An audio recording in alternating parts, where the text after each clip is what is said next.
I woke up on a Tuesday morning in August to the sound of construction equipment beeping outside my bedroom window in Chandler, Arizona. The sun was already blazing through the blinds, promising another scorching day in the Phoenix metro area. I had moved into this subdivision called Desert Bloom Estates 6 months ago, and while the house itself was everything I wanted, the HOA had been a constant thorn in my side since day one. I stumbled out of bed, threw on a t-shirt, and walked to the window expecting to see road work or utility maintenance. What I saw instead made my blood run cold. There, right on the property line between my backyard and the HOA common area, was a construction crew assembling what looked like an enormous playground swing set.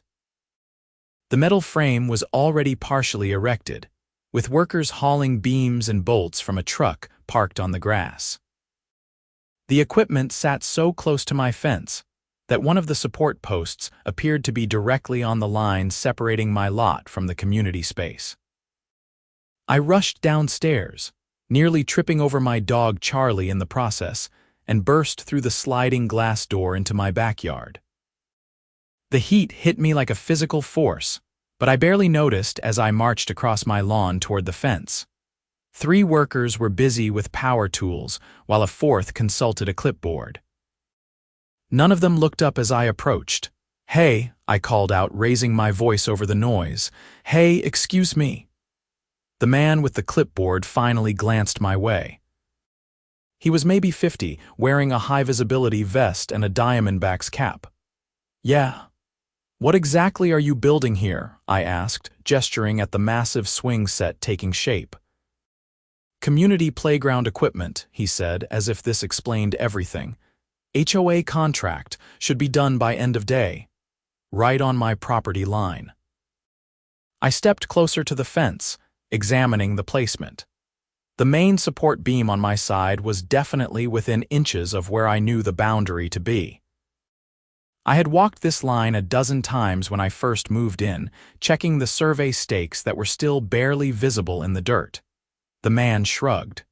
"We build where they tell us to build." "Got the specs right here from the HOA." He tapped his clipboard. "Can I see those?" I asked. "Company property," he said, turning back to his crew. "You got questions, take it up with your HOA." I stood there for a moment, frustration building in my chest. Of course they would say that.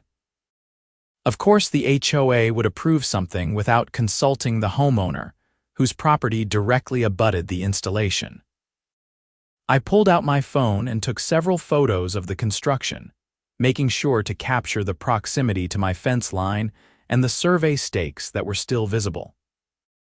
Back inside, I immediately called the HOA management office. The phone rang 6 times before a cheerful recorded voice informed me that office hours were 9 to 5, Monday through Friday, and today was Tuesday, so please leave a message. I checked my watch. It was 7:45 in the morning. "This is Marcus Chen at 4782 Sagaro Vista Drive," I said after the beep. "There's a construction crew installing playground equipment directly on my property line without any notice or consultation. I need someone to call me back immediately." I left my number and hung up, already knowing I would not hear back anytime soon. I had dealt with this HOA enough to know how they operated. Desert Bloom Estates was managed by a property management company called Pristine Communities LLC, but the actual board was made up of residents. The president was a woman named Patricia Ashworth, though everyone called her Patty. She was exactly the type of person you would picture when you heard the word HOA president.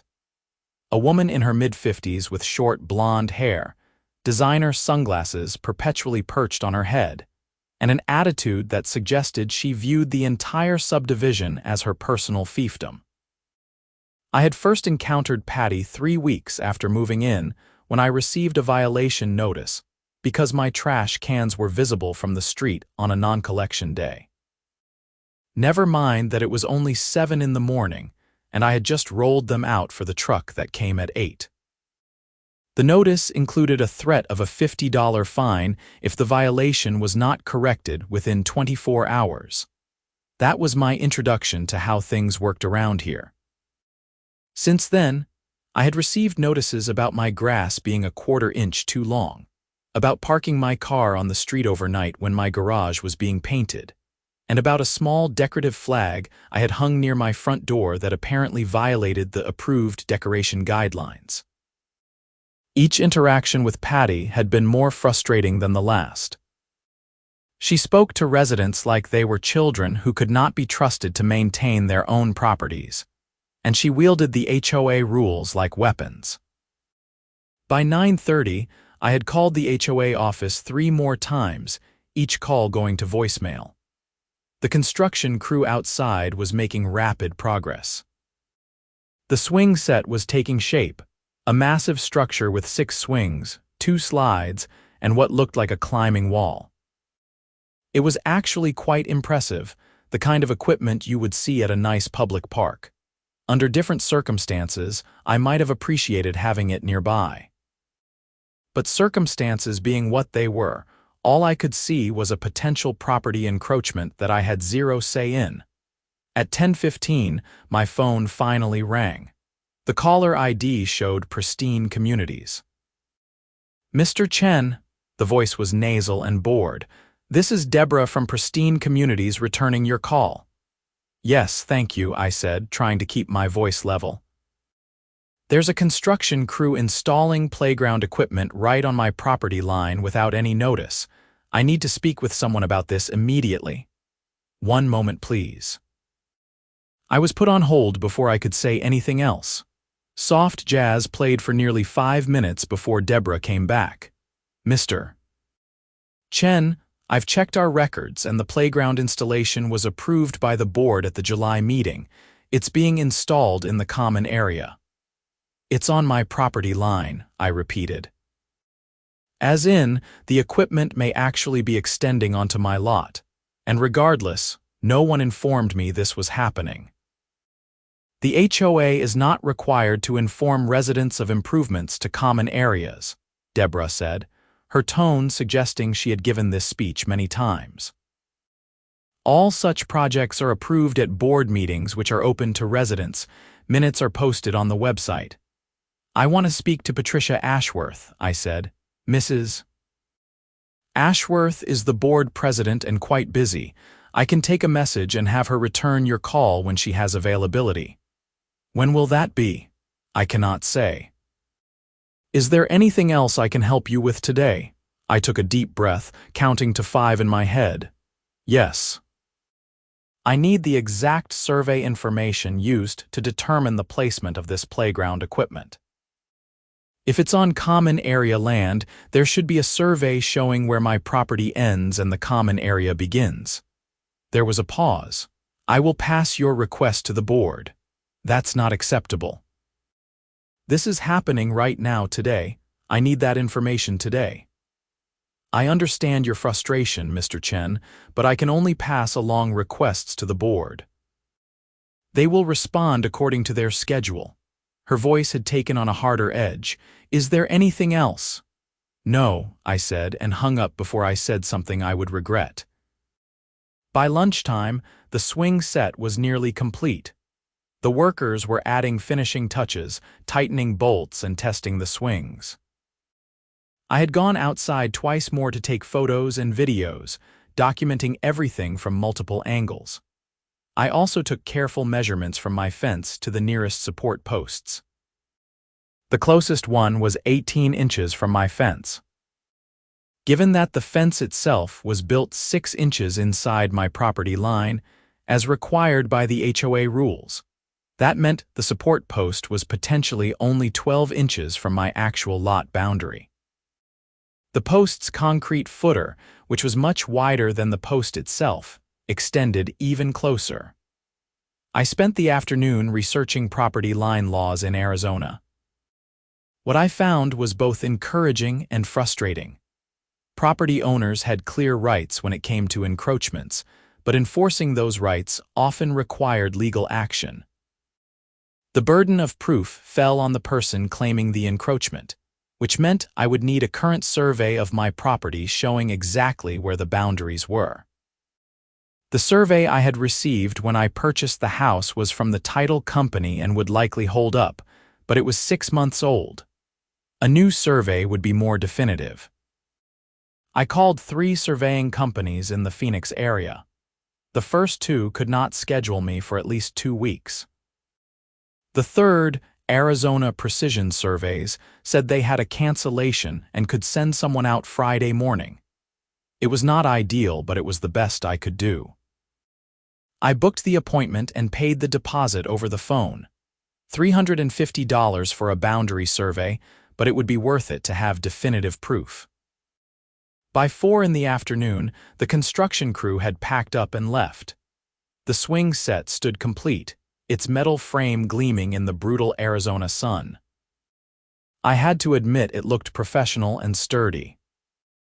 The rubberized surface underneath would prevent injuries from falls, and the whole structure was surrounded by a low decorative fence to separate it from the rest of the common area.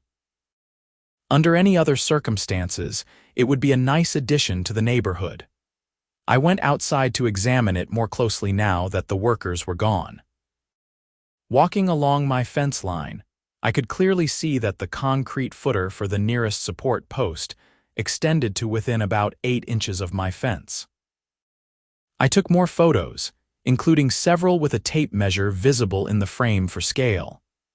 Then I walked around to the common area side to see the structure from that angle. Quite something, is not it? I turned to find an elderly man standing nearby, his small white dog sniffing around the new playground. I recognized him as someone I had seen walking the neighborhood but had never spoken to. "It's impressive," I said diplomatically. "Henry Sutton," he said, extending a hand. "I live over on Palo Verde Court." "Marcus Chen," I said, shaking his hand. "Sagaro Vista Drive, right here," I gestured to my house. "Ah, so you are the one getting the front row seat," Henry said, smiling. "Lucky you, going to hear kids playing every afternoon now." "I hadn't even thought about the noise," I admitted. "I'm more concerned about whether it's actually on my property." Henry's smile faded. "You think it might be? It's very close to the line. I've got a surveyor coming Friday to check." "Smart," Henry said, nodding. "HOA around here has a habit of doing what they want without thinking through the consequences. You know, they tried to fine me last year because my roof tiles were supposedly the wrong shade of terracotta. I had to show them receipts proving they were the exact tiles specified in the architectural guidelines. Patty Ashworth insisted they looked different in certain light. Patty seems to be at the center of most of my issues with the HOA, I said. "Most everyone's issues," Henry said. "She means well, I think, but she's gotten drunk on the tiny bit of power being HOA president gives her. Used to be a regional manager for some retail company before she retired. I think she misses bossing people around." We chatted for a few more minutes before Henry and his dog continued their walk. I went back inside, my mind churning. Even if the survey showed the swing set was entirely on common area land, the fact remained that no one had given me any notice. There had been no mention at any board meeting I had attended, and I had attended the last 3 specifically to stay informed about neighborhood issues. The July meeting Henry mentioned must have been when I was visiting my parents in San Francisco for a week. That evening, I went through the HOA website looking for the July meeting minutes. The website was poorly organized, with documents scattered across different pages and no clear navigation structure. I finally found the minutes buried in a subfolder dated August 5th, more than a month after the actual meeting. I downloaded the PDF and started reading. The minutes were sparse, listing only the bare minimum of information required by Arizona HOA law. Under new business, there was a single line: "Motion to approve playground equipment installation in common area near Sagaro Vista Drive. Motion passed unanimously." That was it. No discussion of cost, placement, or impact on adjacent residents.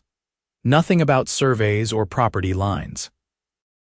I drafted an email to the HOA board, addressing it to all 5 members whose emails were listed on the website. I kept it professional but firm, outlining my concerns about the placement of the playground equipment and requesting copies of any surveys or site plans used to determine the location. I explained that I had hired a surveyor to verify the property boundaries and would be following up with legal action if the equipment was found to be encroaching on my lot. I hit send and leaned back in my chair, feeling like I had at least taken some concrete action. Wednesday morning brought no response to my email. The playground sat silent and empty in the early morning heat. I had to go to work, something I had been avoiding thinking about during the chaos of yesterday. I was a software engineer for a fintech startup based in Tempe, and Wednesday was our weekly all-hands meeting day. I could not miss it. The day dragged. I kept checking my phone between meetings, hoping for some response from the HOA. Nothing came. During lunch, I sat in my car in the parking lot and called the Pristine Communities office again. Pristine Communities, this is Deborah. Hi Deborah, this is Marcus Chen again. I called yesterday about the playground equipment at Desert Bloom Estates. Yes, Mr. Chen. I passed your concerns to the board. I also sent an email last night. Have you seen any response? I do not monitor board member emails. You would need to speak to them directly about any responses. Can you give me Patricia Ashworth's direct phone number? We cannot give out personal contact information for board members. If you need to reach Mrs. Ashworth, you can send a message through the HOA website contact form or attend the next board meeting. When is the next board meeting? September 19th at 7 p.m. That's a month away. Yes, the board meets monthly on the 3rd Thursday. Is there anything else I can help you with? I hung up without responding. A month away. By then, the swing set would have been in use for weeks. Kids would be playing on it every day. If it turned out to be on my property, removing it would be exponentially more complicated once it was an established amenity. When I got home that evening, I found a notice stuck to my front door. It was on official HOA letterhead, sealed in a plastic sleeve to protect it from the elements. My stomach sank as I pulled it out and started reading. Notice of violation, it began in bold letters. The following violation has been observed at your property. Vehicle parked on street overnight on August 14, 2024. Per CC&R Section 7.3, no vehicles may be parked on community streets between the hours of 2 a.m. and 6 a.m. without prior written approval. This is your first notice. Please correct this violation immediately to avoid a fine of $50. I stared at the notice in disbelief. Last night, I had parked on the street because I had been rearranging my garage to make room for some storage boxes. My car had been out there for maybe 5 hours, from about 10 p.m. to 7 this morning when I left for work. And in that time, someone had not only noticed but had reported it and generated a formal violation notice. The pettiness was almost impressive. Here, I was trying to address a legitimate concern about a potential property encroachment, and the HOA's response was to hit me with a violation notice for a minor parking infraction. I went inside and immediately composed another email to the board, this time with an edge of anger I did not bother to hide. I acknowledged the parking violation and said my car would not be on the street overnight again. Then, I reiterated my concerns about the playground and demanded a response about the survey information. I stated clearly that I had a surveyor scheduled for Friday morning and would be taking appropriate legal action if any encroachment was found. Thursday was more of the same. No response from the HOA. I worked from home, which gave me a front row seat to the playground's first day of actual use. Around 3:30 in the afternoon, as kids got home from school, they started arriving. Within 20 minutes, there were a dozen children swarming over the equipment, their shouts and laughter carrying clearly through my windows even with the air conditioning running. I did not mind kids playing, I really did not. But the noise level was significant, and it was going to be a permanent fixture every afternoon and all weekend. If I had been consulted, if anyone had asked how I felt about having a playground installed 15 feet from my back fence, I might have raised these concerns in advance. We could have discussed potential compromises, maybe moving the equipment further into the common area or installing sound barriers. But no one had asked. The HOA had simply decided and acted. Around 5 p.m., I saw Patty Ashworth herself arrive at the playground with what I assumed were her grandchildren, a boy and girl maybe 7 and 9 years old. She wore white capris and a turquoise blouse, her phone in one hand as she watched the kids play.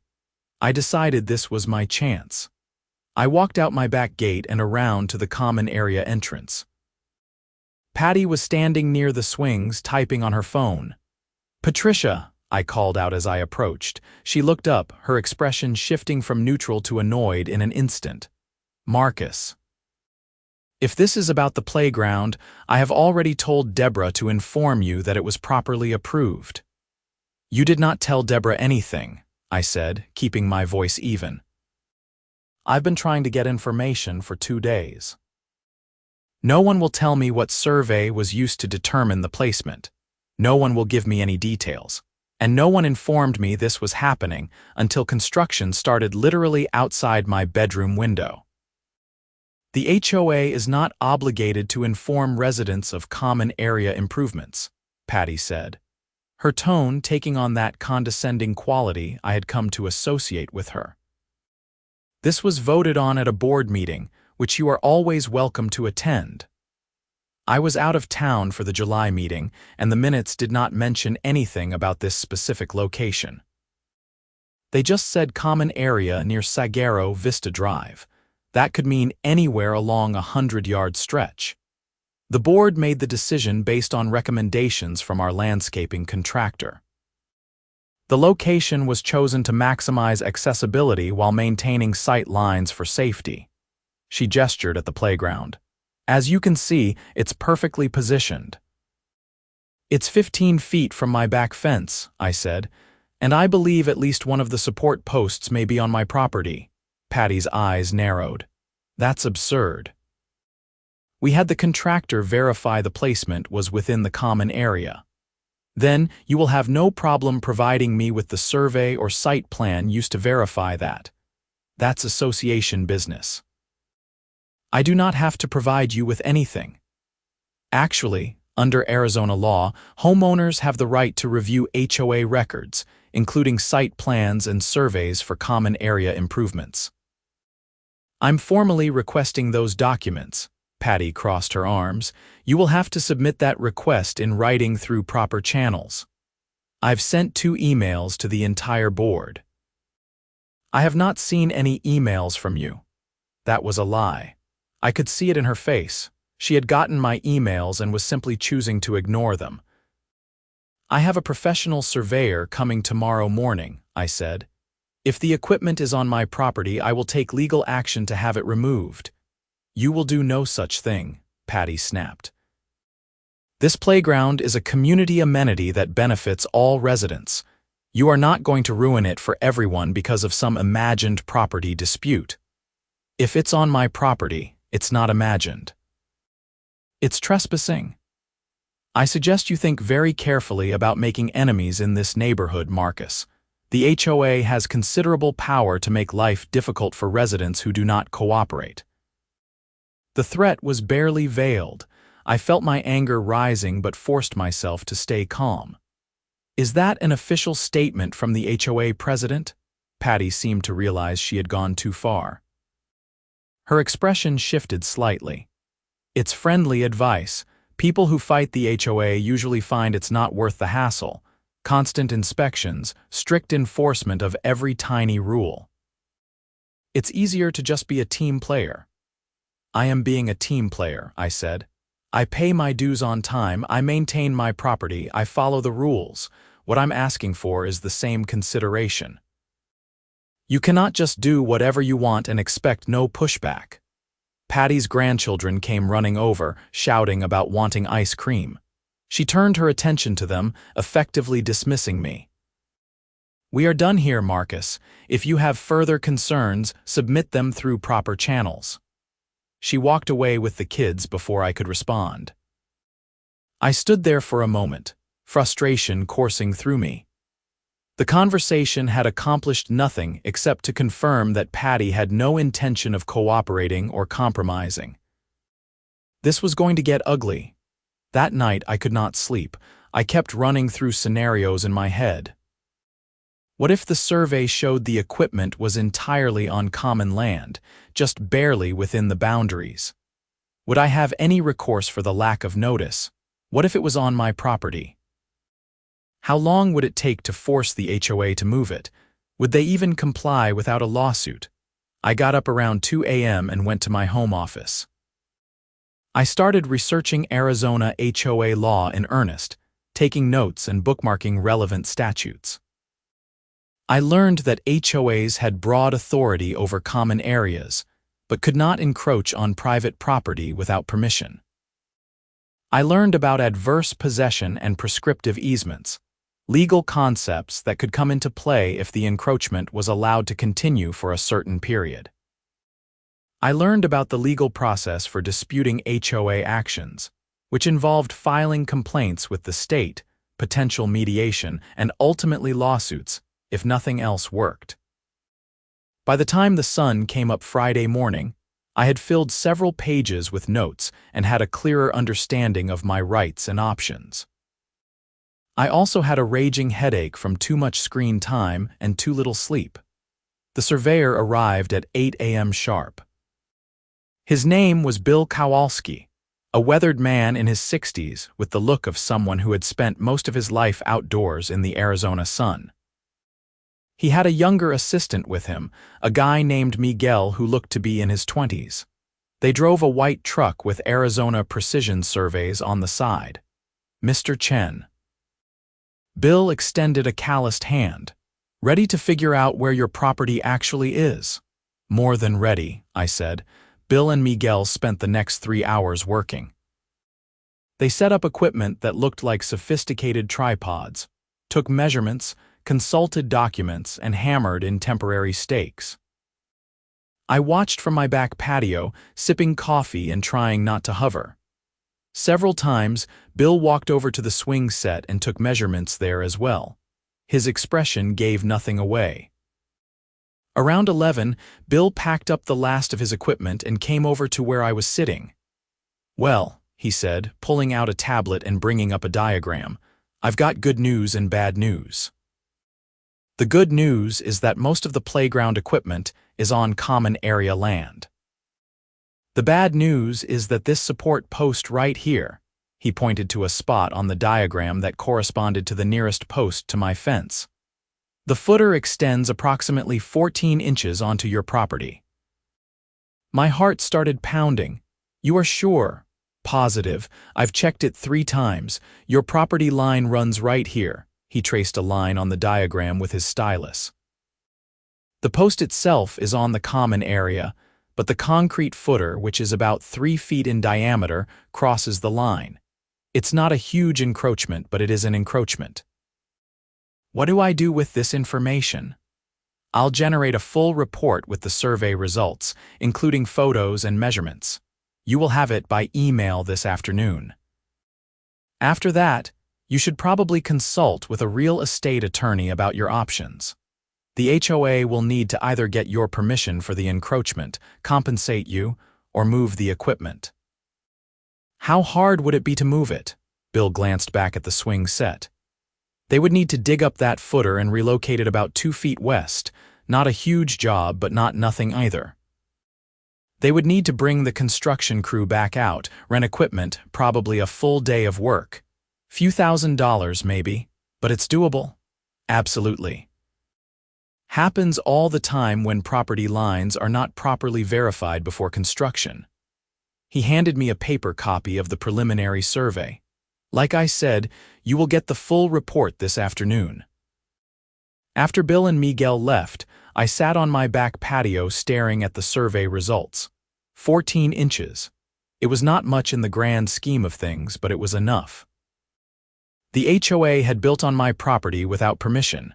That was illegal, plain and simple. I spent the afternoon crafting another email, this one with the survey report attached. I sent it to all 5 board members and copied Deborah at Pristine Communities. The email was formal and to the point. I stated that a professional survey had confirmed that the playground equipment was encroaching on my property. I requested that the HOA take immediate action to relocate the encroaching portion of the structure. I gave them until end of business Tuesday, the following week, to respond with a plan of action.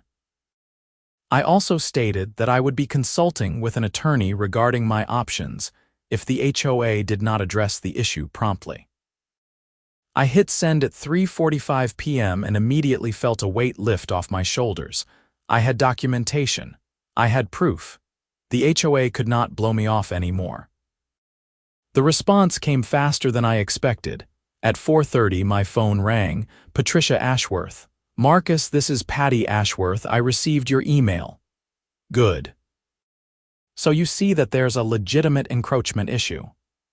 I see that you hired a surveyor who claims there's an encroachment. I'd like to have our own surveyor verify these results before we take any action. That's fine, I said, but the encroachment needs to be resolved regardless of who verifies it. If there's an encroachment, Patty said, emphasizing the word, which I'm frankly skeptical about, but I'll have our property management company arrange for a survey. In the meantime, I trust you will not do anything rash. Define rash. Like calling a lawyer or making a scene in the neighborhood. This can be handled quietly between the HOA and you if you are reasonable. I've been nothing but reasonable, I said. I've been trying to get information for 3 days, and you have blown me off at every turn. Now I have proof there's a problem, and you are still trying to delay. I'm trying to verify the information properly, Patty said, her voice taking on that sharp edge. You cannot expect the HOA to just take your word for it and spend thousands of dollars moving equipment based on one survey. It's not my word. It's a professional survey from a licensed company. And we will get our own professional survey. These things take time, Marcus. I need you to be patient while we go through proper procedures. You did not go through proper procedures when you built the thing, I pointed out. You just went ahead and did it without any notice or consultation. We followed all HOA bylaws and Arizona law regarding common area improvements, Patty said stiffly. Just because you were not personally notified does not mean we did anything wrong. And I'm following proper procedures now by documenting an encroachment and requesting it be fixed. How long will your survey take? I do not know. I'll have to contact our contractors and see who's available. Could be a week or 2. A week or 2 is too long. I gave you until Tuesday to respond with a plan. That's not a reasonable timeline for something like this. You cannot just make arbitrary demands. It's been 4 days since you built on my property. That's 4 days the encroachment has existed. Every day it stays, there is another day of trespassing. Patty was silent for a moment. When she spoke again, her voice was cold. I will discuss this with the board at our next meeting and get back to you with our decision. Until then, I expect you to take no further action. Good day, Marcus. She hung up before I could respond. I stared at my phone, anger and frustration warring inside me. Next meeting. That was a month away. She was stalling, hoping I would get tired of fighting or that the issue would somehow resolve itself. I opened my laptop and started searching for real estate attorneys in the Phoenix area. I needed professional advice about my options and timeline. After reading through several websites and reviews, I settled on a firm called Patterson and Associates that specialized in property disputes and HOA issues. I filled out their online contact form, uploaded the survey report, and explained the situation in brief. The form said someone would get back to me within 1 business day. That evening, I could hear kids playing on the swing set again. Their laughter and shouts drifted through my windows, a constant reminder of the situation. I tried to work on a personal coding project to distract myself, but I could not focus. Around 8 p.m., I gave up and went for a walk around the neighborhood. Desert Bloom Estates was a typical Phoenix suburb development. About 200 homes on winding streets, lined with palm trees and desert landscaping. Most houses were variations of the same southwestern style, stucco walls and tile roofs in shades of tan and terracotta. It was nice enough, well-maintained and relatively quiet. Under different circumstances, I could see myself being happy here long-term. I ran into Henry Sutton again, walking his little white dog in the fading evening heat. "Marcus," he greeted me with a smile that faded when he saw my expression. "Oh, what happened?" "Survey came back today. The playground is on my property." 14 inches of the footer encroaching. Henry whistled low. "What did the HOA say?" "Patty wants to get their own survey, says it will take a week or 2. She basically told me to be patient and not make waves." "Of course she did." Henry shook his head. "You know what this is, right? This is her trying to run out the clock. The longer that thing sits there, the harder it becomes to move it. Kids get attached to it, parents get used to it, and suddenly you are the bad guy for wanting to enforce your property rights." "That's exactly what I thought. I'm not going to let her stall me. I contacted a lawyer this afternoon." "Good," Henry said firmly. "You need representation on this. Patty's going to fight you every step of the way because admitting the HOA made a mistake would make her look bad. Everything with her is about control and appearances." "Did you know about this playground before it was built?" I asked. "Not a word. I was as surprised as anyone when it went up. I think Patty deliberately kept it quiet until the last minute so no one could object. She probably thought everyone would just accept it once it was done." "Who else is on the board besides her?" "Let me see. There is Donald Kravitz, he's the treasurer. Nice guy but pretty passive, usually just goes along with whatever Patty wants. Secretary is Linda Morneau. She's okay but also does not like conflict. Then there is Jerry Stapleton and Raj Patel, both just regular board members. Jerry's a retired engineer, pretty detail-oriented. Raj works in accounting. They both push back on Patty sometimes, but she's got enough control that she usually gets her way. Think any of them would support me on this? Maybe Jerry. He's big on doing things properly. If you can show him the survey and explain the legal issues, he might be sympathetic. Raj too, possibly. He's very logical, does not like waste. If he understood that fixing it now would be cheaper and easier than a legal fight, he might come around. Do you have their contact information? I've got Jerry's email. I'll forward it to you when I get home. Cannot help with the others, though. We chatted for a few more minutes before parting ways. Back home, I found an email waiting from Patterson and Associates. That was fast. The email was from an attorney named Sarah Martinez, asking if I was available for a phone consultation Monday morning to discuss the case. I replied immediately confirming the appointment. The weekend dragged by. Saturday and Sunday, the playground was in constant use. It seemed like every kid in the neighborhood had discovered it. I spent most of my time inside with the windows closed, trying to ignore the noise. I also drafted and redrafted an email to Jerry Stapleton, hoping to get at least one board member on my side. On Sunday evening, Henry sent me Jerry's email address with a note saying he had mentioned my situation to Jerry in passing, and that Jerry seemed interested in hearing more. I sent my carefully crafted email, including the survey report and a timeline of events. I explained that I was not trying to be difficult, but that I needed the encroachment addressed promptly and properly. I asked for his perspective as a board member and former engineer. Monday morning at 9, my phone rang right on schedule. Sarah Martinez introduced herself and said she had reviewed the information I had submitted. "So you definitely have a case here," she said, her voice confident and professional. "The survey is clear.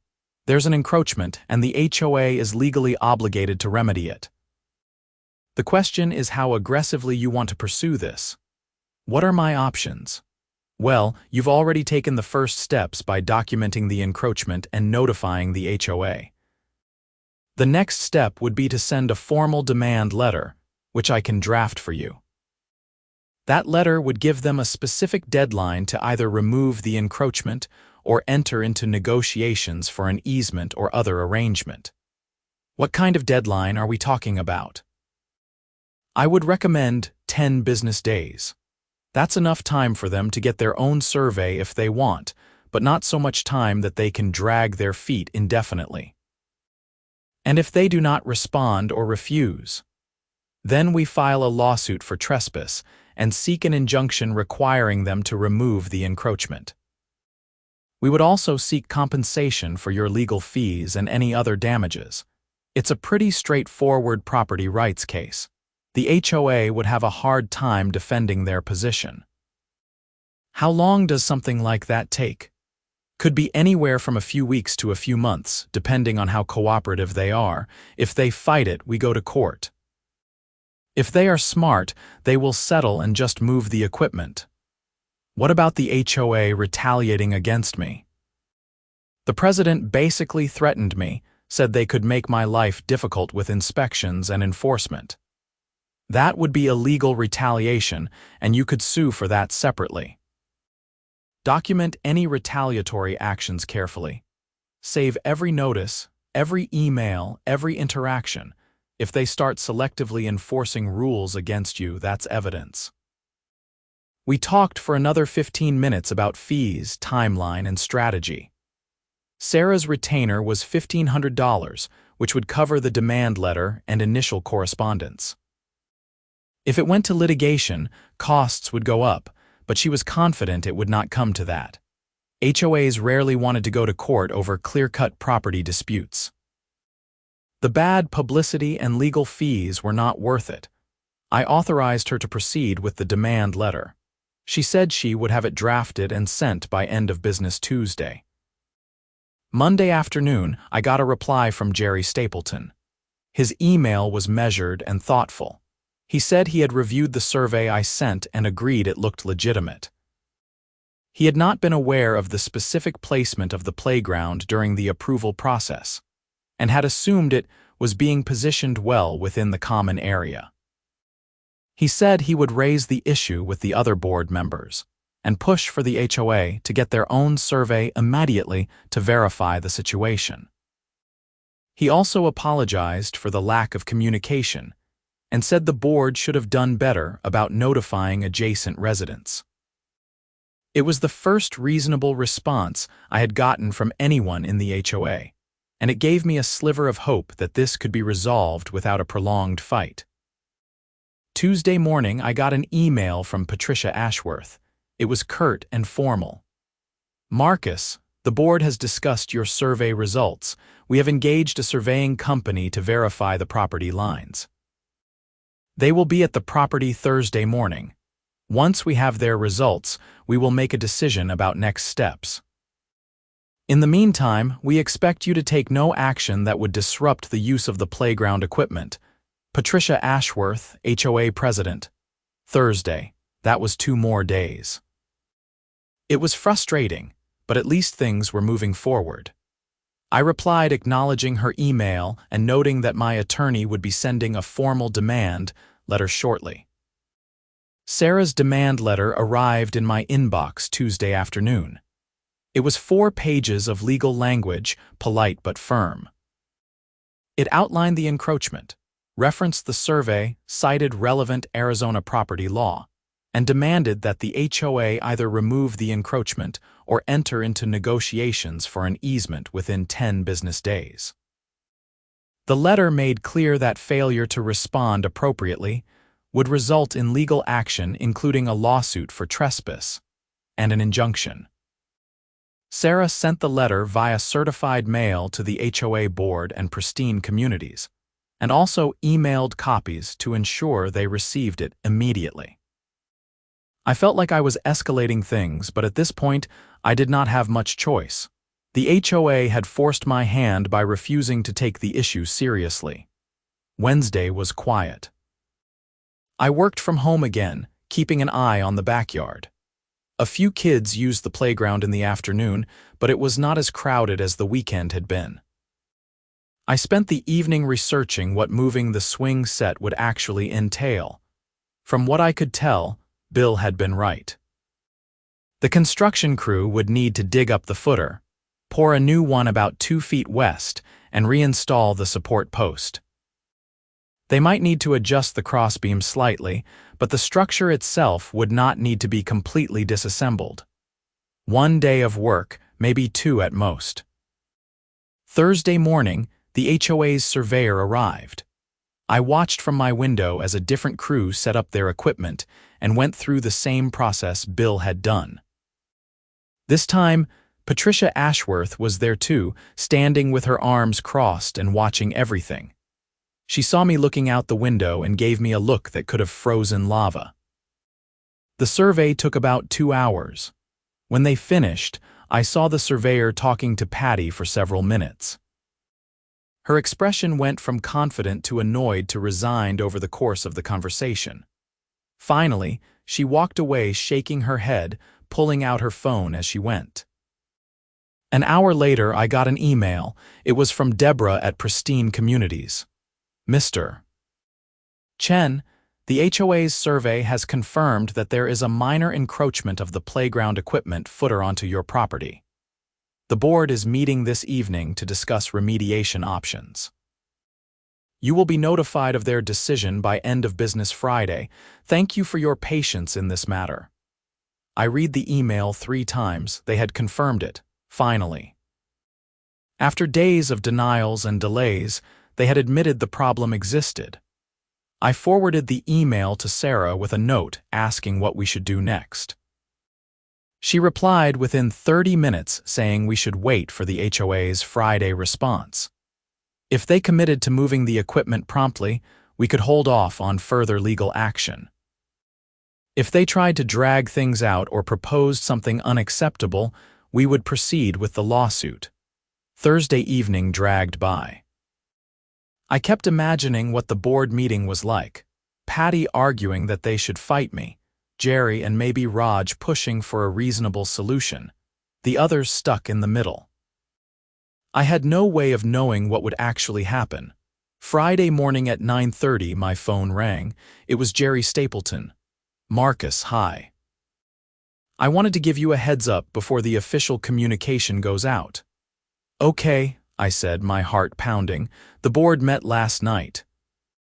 There was a lot of discussion, but we ultimately voted to relocate the encroaching portion of the swing set. The construction company can have a crew out Saturday morning to do the work. They estimate it will be done by end of day Saturday. I felt a surge of relief so strong it made me dizzy. Seriously, it's the right thing to do. The equipment is on your property. We need to fix it. Patty pushed back hard, wanted to drag things out or ask you to grant an easement, but the rest of us agreed that was just going to make things worse. Better to handle it now before it becomes a bigger issue. I appreciate you advocating for the right solution. No problem. I'm sorry we did not catch this before construction started. The board should have been more careful about verifying placement. We relied on the contractor's word, which was clearly a mistake. Thank you, Jerry. Really. You should get an official email from Deborah later today with the details. The construction crew will need access to the common area and possibly will be making some noise. Hope that's okay. More than okay. After we hung up, I immediately called Sarah to let her know. She was pleased but cautious, advising me to wait until the work was actually done before considering the matter resolved. I agreed, but could not help feeling optimistic. The official email from Deborah arrived at 2 p.m. It was formal and impersonal, but contained the key information. The construction crew would be at the property Saturday morning at 8 a.m. to relocate the encroaching footer. The work was expected to take 6 to 8 hours. The HOA apologized for any inconvenience and thanked me for my patience. There was no apology for building on my property in the first place, but I would take what I could get. Saturday morning, I woke up early and made a big pot of coffee. The construction truck arrived right at 8, the same crew that had built the swing set in the first place. The foreman came to my door to introduce himself and explain the process. We're going to dig up the footer, relocate it about 3 feet west to be safe, and reinstall everything. Should have it done by mid-afternoon, going to be some noise though. No problem, I said. I appreciate you coming out to fix this, he shrugged. Not the first time we have had to move something because of property line issues. Happens more than you would think. I spent the morning watching the work from my patio.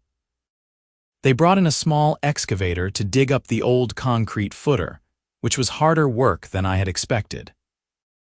The footer was deep and solid, requiring careful extraction to avoid damaging the rest of the structure.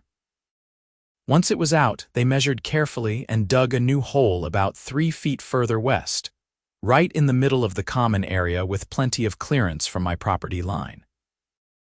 Patty Ashworth showed up around 10. She did not come talk to me, just stood watching the work with a sour expression. After about 15 minutes, she left.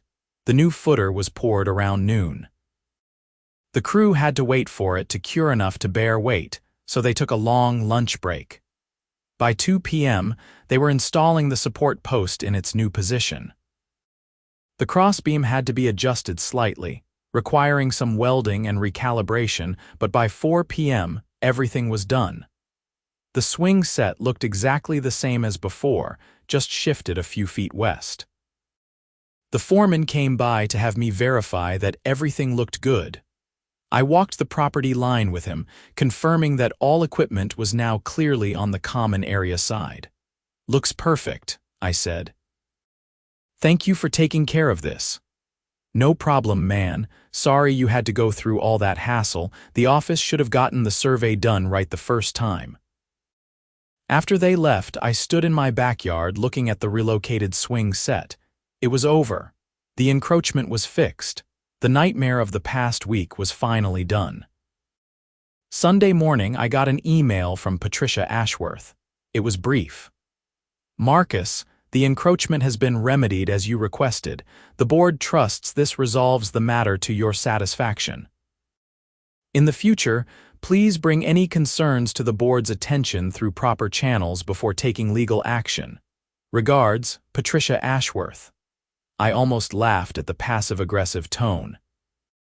Even in acknowledging that they had fixed the problem, she managed to make it sound like I had done something wrong. I did not bother responding. There was nothing to say. Monday morning, I called Sarah Martinez to let her know the work was complete and the encroachment was resolved. Congratulations, she said. That was a faster resolution than I expected. Usually, HOAs drag these things out much longer. I think having the demand letter helped motivate them. Definitely, they knew you were serious and had legal representation. That makes a big difference. Are you satisfied with the result? Yeah, I mean, it never should have happened in the first place, but at least it's fixed now. If you have any further issues with the HOA, especially if they start retaliating against you for this, give me a call immediately. But hopefully that is the end of it. I hoped so too. Over the next few weeks, life returned to normal. The playground remained popular with the neighborhood kids, but the noise was less bothersome now that I knew the equipment was legally placed.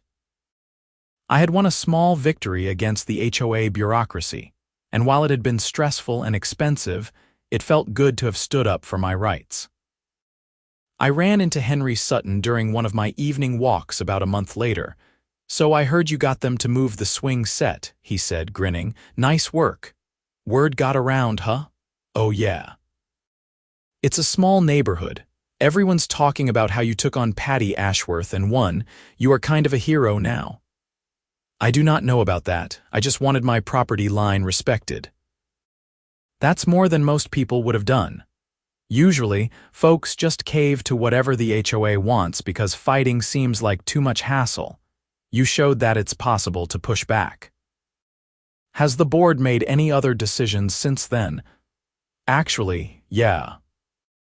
They passed a new rule that any common area improvements within 20 feet of a property line now require a professional survey before construction starts. Jerry pushed for it, said what happened with your situation should not happen again. That's good, at least something positive came out of it. More than you know.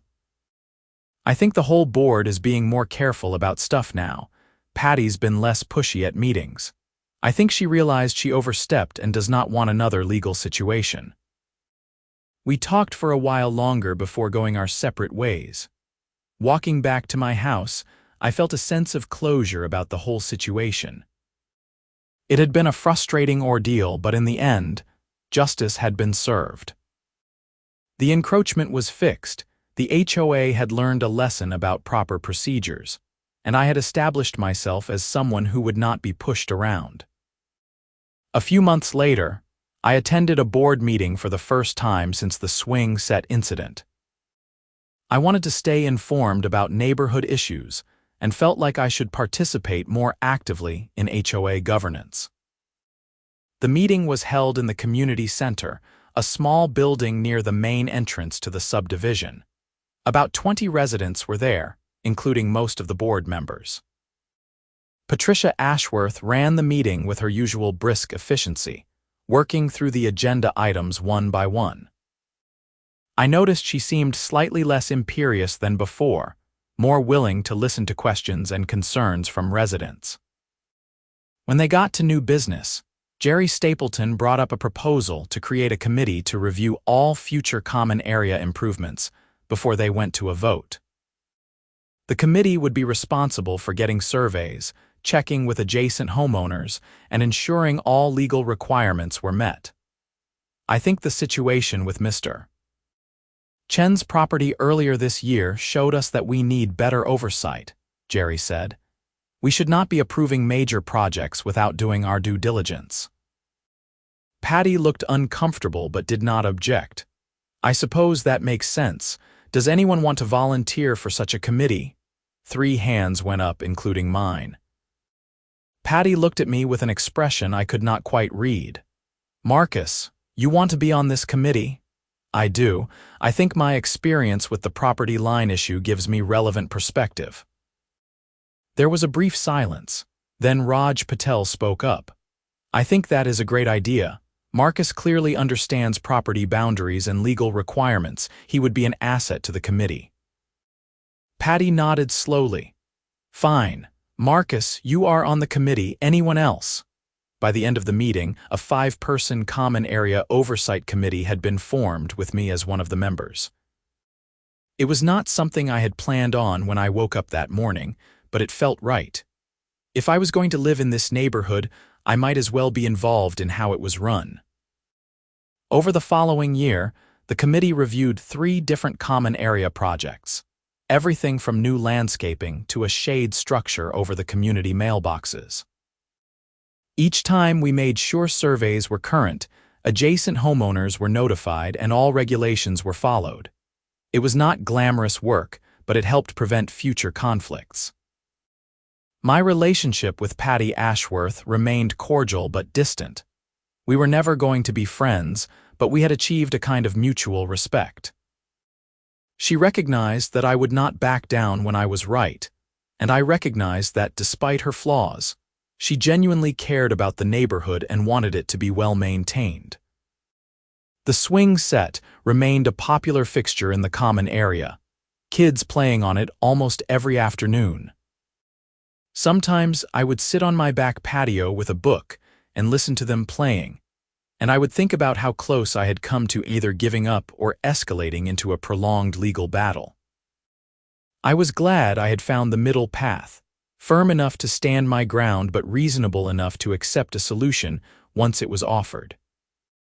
One evening about 18 months after the whole incident, I was grilling dinner in my backyard when a couple walking past the swing set with a small child waved to me.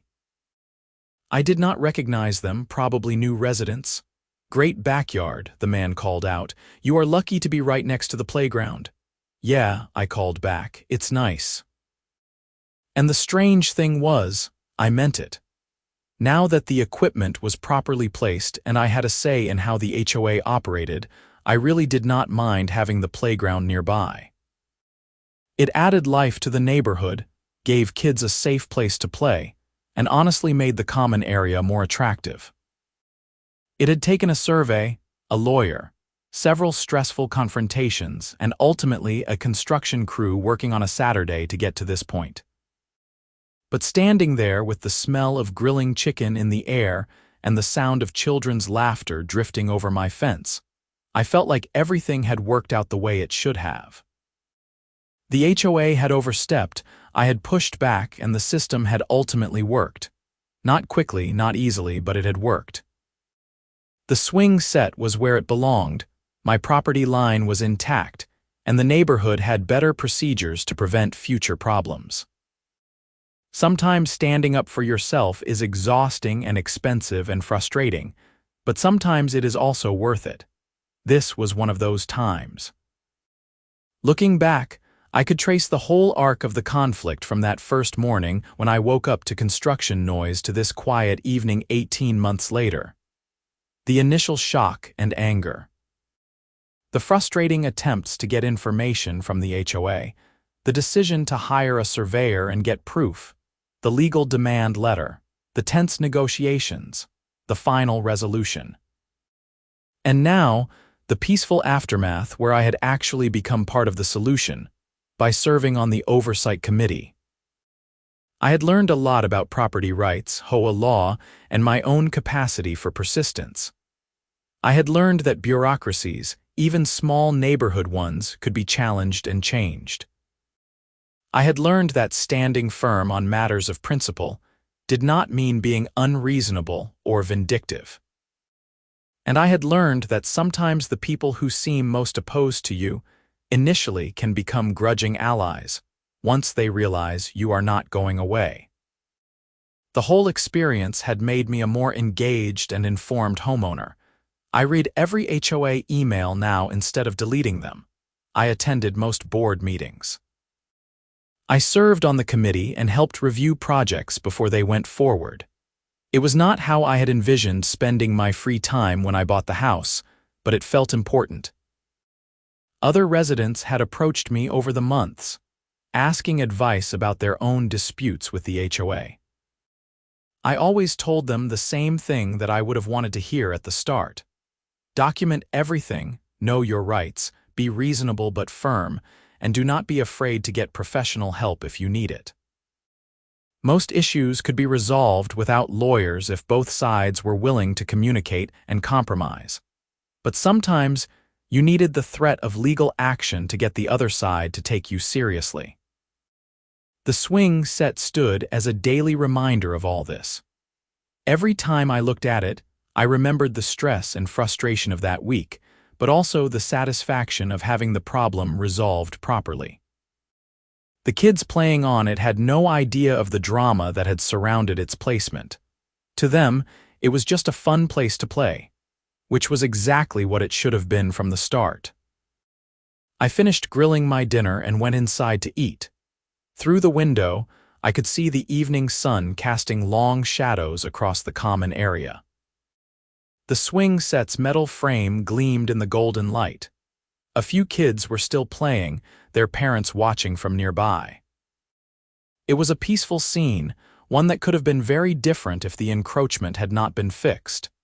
That night, as I was getting ready for bed, I got an email notification. It was from Jerry Stapleton with the agenda for next month's board meeting. Under new business was a proposal to install security cameras at the community mailbox area after several reports of package theft.